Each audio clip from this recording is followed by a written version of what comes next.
Hey, what's going on? It's your boy BT, and I came here to talk some boxing with the thousands of True School Sports subscribers. Now, interesting story of the day. This story right here, this one really caught my attention, and this one really caught my eye because I don't typically see this guy's name in the news a lot, but he's one of my favorite fighters of all time. Most people don't even know that this is one of my favorite fighters of all time, but that guy is Michael Nunn. Michael Nunn, dominant fighter back in the day, guy that pretty much ran the middleweight division in the 80s. Was beating the likes of Frank Tate and Sambu Colombe, and he had that fight with James Toney. One of Davenport, Iowa's very own. One of Iowa's very own, Michael second to Nunn. Just got off a prison sentence last year. He's been out for about roughly, I'm gonna say 6-7 months. So I'm happy he's out of prison. All I wish is something with good things for the life of Michael Nunn. I'm hoping to, at some point in while he's out, and some point in my life, meet Michael Nunn because I'm a big fan of his. I used to watch his tapes before going to Canilo's boxing gym and to train. I used to always study like the great southpaws. When I first started boxing 5 or 6 years ago, just training for fun and just to stay in shape and to let some of my anxiety and just battle some of the things that were going on in my life at the time. I used to always watch the slick southpaw. So your Michael Nunns, your Pernell Whitakers, your Chris Birds, guys like that. I used to watch a lot, and so big time Michael Nunn fan. Big time Michael Nunn fan.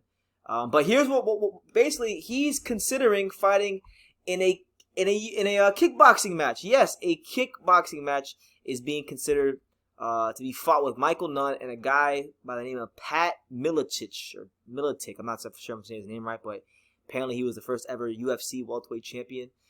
As you can see by on the screen, he was 29-7-3 in the MMA. And both these guys come from Iowa. They're both they're both a fighting pride of Davenport, Iowa. Michael Nunn, respectively, was that in boxing. Mr. Pat was that in the UFC. So it makes a lot of sense.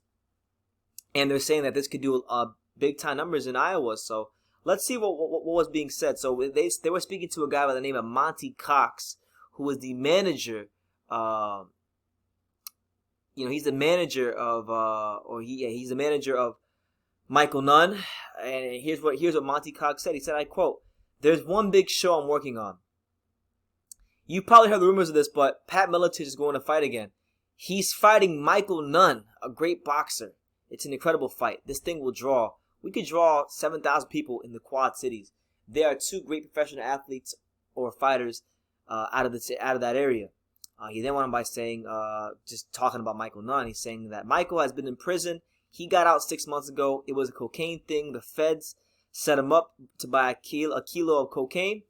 It's just ridiculous. It was entrapment at its best. But anyway, what he did when he went to prison was he took all the people who came in overweight and he didn't know about nutrition. He taught them how to get back in shape, eat right, put them through workouts and stuff. He really did good. He's a good guy. I know him really well. I traveled with him all over the world. When he was fighting, at one time he was a pound-for-pound best boxer in the world. You damn right. He was a pound-for-pound best boxer in the world. At 35-0, he was untouchable.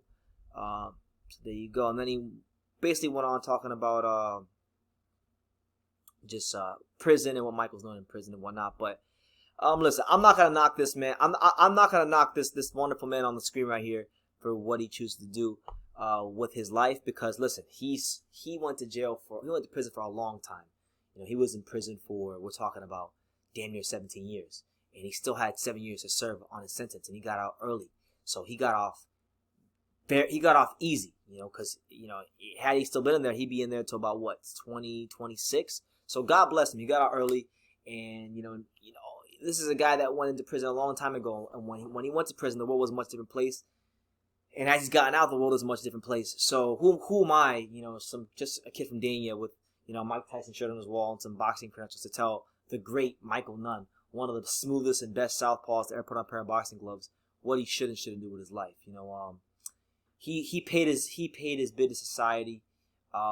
He did his time, even though I think, giving a guy 24 years for buying a kilo of coke is a bit ridiculous, but that's neither here nor there. I'm just hoping that nothing bad happens. If they're gonna do this, I just pray that he comes out of this safely, because I always hate to hear these stories about these fighters that were great fighters in their day, who have either have messed up their lives one way or the other, whether it be via divorce or drug overdose or just simply the mismanagement of money. I hate hearing these stories when they come back and get pummeled, or get hurt, or take unnecessary damage.